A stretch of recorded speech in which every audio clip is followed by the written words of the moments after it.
let me see if I have my presentation. Yeah, today I'm about to talk about redefining window shopping, and I'm from Finland, like Kimi Räikkönen. Do I love doing this? No, but thanks for having me anyway. So let me get on with the presentation. Like I mentioned, I'm from Helsinki, Finland. We're quite tech-savvy there. And from Helsinki office, we cater for our global big clients like Apple, Nissan, and so forth. So we work with them globally, and they call us whenever they need something as cool as we built for Adidas. It's the Adidas window shopping we are presenting here as well. So I'll come back to that later on. But a little bit about Finland.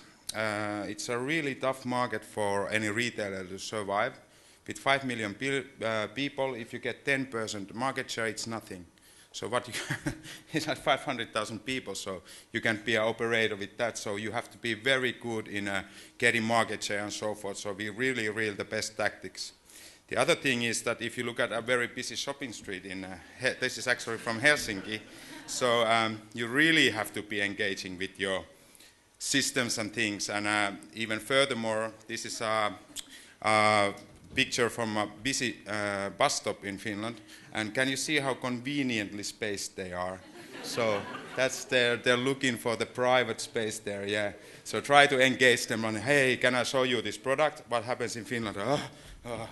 So but we do love winning though, so we are really competitive. And Jenson Button, your Formula One driver, was kind enough to point it out, the difference between Formula One drivers. So that's what happens when you a little bit want to keep it to yourself, but there's a big crowd, so I'm still waiting Paul to bring me my vodka, but yeah. But we do love technology as well. So, but there is a saying in Finland that we only invented SMS to avoid human contact. So, but thanks for Nokia for doing that. But what this all sums up, it's a great pilot market, because it's a very high-tech, really antisocial people. So if you can make it to work in Finland, you can expect it to work worldwide. And many of our clients actually do treat Finland as a pilot market. So if they can, and I have one example that they built in Finland, and obviously it worked quite nicely worldwide. So this is a Finnish company, Angry Birds, Rovio. It's growing huge. And obviously, as we noticed, they're just next to us in Helsinki. Hey, we can take it to our clients. So we took it to, we did the biggest marketing campaign for McDonald's this year. So teaming up with McDonald's. So when you walked into the McDonald's, you get extra levels and so forth, gamification and sort of and products and all this. So what DBW Helsinki is all about is the creative use of technology and how you can make it. So our network, like I mentioned, works with a lot of good brands, and we always want to talk about brand behavior, how your brand behaves in person, and not just in the TVs and ads, how is your stores built and so forth. And obviously we work with Apple since '97. Our executive creative director Lee Clow was very close personal friends with Steve Jobs, so they had sort of a thing going on. And obviously we've created quite new commercial, think different. Actually I met a guy from New York office who has coined the term, what happens in Vegas stays in Vegas, and I never knew it was an advertising campaign.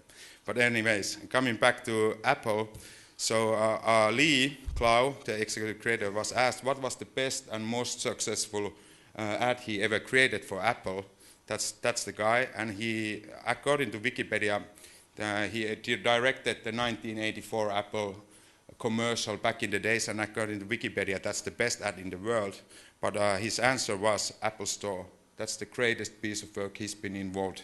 And he was asked why, because why do we do advertising at the end of the day? So it generates 17 times the industry average per square foot. And he was most proud of that. So, so here, Integer is our retail marketing arm. I have my colleague here, Claire. But when you go in store, people tend to get a bit dumb. So that's a Finnish way of saying that. But anyways, when you walk in the store, you already have your hand in your wallet and so forth. So you make decisions a little bit faster and don't think them through so closely. So we want to understand that moment really close to the act of buying. So everything, when we start designing, we design it store back. We start from the moment of purchase, and then we go backwards. What is the consumer doing before he's actually grabbing the item in his hands? So TBWA will build the awareness and so forth, but the first moment of truth is when you see the item in store. We do work with Procter & Gamble as well, and they say you have about 3 to 7 seconds to convince. You have to have everything in place and so forth, and if it's a nice package and so forth, you might pick it up. So you do the consideration in that and purchase immediately. Unfortunately, on top of first moment that you have 0 moment of truth, even if you are doing groceries, you might be looking for a recipe online.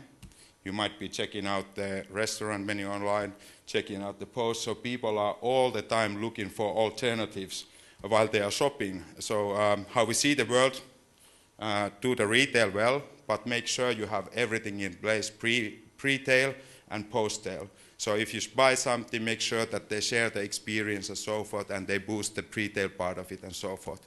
And that's why where all the devices and handheld devices come along. And nowadays, what people's first screen is, it's your mobile phone. Everybody carries it around. In USA, if you watch TV 89 minutes a day, it's mobile 117. When we send out newsletters, 75% of them are read on a mobile device. So people really do carry out the mobile phone with them. So, and it's in US, it's 37% of total internet use, and Walmart just said that 38% of all their retail visits come from mobile devices. So even worse, what the consumers are actually doing, they're showrooming. They walk into a retail space, they start comparing products online. And even Amazon has an application for that. And just last Christmas in UK, it was estimated that 600 million or 500 million pounds switched because of this showrooming, comparing products online. And we went out in Finnish store and checked if it's true, and it's happening. So this is why we are pitching this client. So I just happen to have these pictures, and that's what they do. And we see that this is only a beginning of a larger trend. Soon we will have Google Glasses, so you don't even know that they're showrooming as you do it. So it's all portrayed on your image. You have all kinds of nifty devices coming, like where you can control without other people knowing that you're actually doing something with your hand or putting feet up and so forth. So it's the same system that they use for these prosthetic arms and so forth. So that's coming to the market. You have these contact lenses coming up soon. You have this beautiful, beautiful thing. Yeah, but I knew but that's the new one. So soon you will be, and we're actually teaming up with Stanford University to test our window shopping solution with mind control. So it's not that far, guys. So, and Intel promises brain chip computer interface by 2020. And by that, the surgery is very easy. 2030, you have a nano-neuro exocortex hooked straight to your brain and so forth. And I know what you're thinking, ooh, that's awful, but I'm never getting a mobile phone. I heard a lot of people saying that in the 90s and so forth. So what we're saying that if you don't like change, and most of us, when we get mature, don't like the change, but the kids are embracing, and even the older guys like I am, I'm still learning. So I think you can never go wrong if you decide to digitalize your retail and so forth, because that's, if you are people showroom, you have to have something even better or direct them to your mobile experience. So finally and lastly, a few things. When we designed this window shopping solution for Adidas, what we started out with, we looked at how are the window shops nowadays. They haven't changed too much since the 1920s. You have a mannequin, you can put it into different positions, but it has basically stayed the same. So it's a static thing. So what we did, it was nothing new that didn't exist in the market. We just combined in a new way. So we thought of a traditional storefront. Hey, let's hook it up with your web store, and now you can shop. Simple as that. So basically the store was open from 10 a.m. to 6 p.m. And why are you letting all the business go away? Because if you turn it into an interactive shopping solution, you have it open 24/7, all year around. And one thing we didn't want to have is an app, because if it's 3 to 7 seconds, if you go and start to download an app, that's like a minute or two, and that's ages if you do retail and so forth. So the basic idea was that you can bring your products into the Windows Store and have a seamless drag and drop. So, and we worked very closely with Adidas to bring the store into place. And one thing we really didn't want to do is to see this kind of a matrix type or super futuristic experience. That's going to drive your people away. So what we did, we went into the store and actually photographed how it is inside and try to mimic as close as possible the same kind of thing that you would do in real life.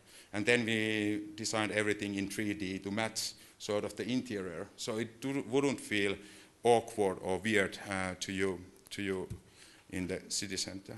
So even though it's high tech, what we are building in many cases, and with all of these things, you should never make it people feel like it's hard to use. Make it super simple. That's what we aim at always. So that's the solution, but as we have it here, I'm not going to show the video. You can just Google it, and I think my company, what we believe, that we are all about turning shoppers into buyers. So, thank you.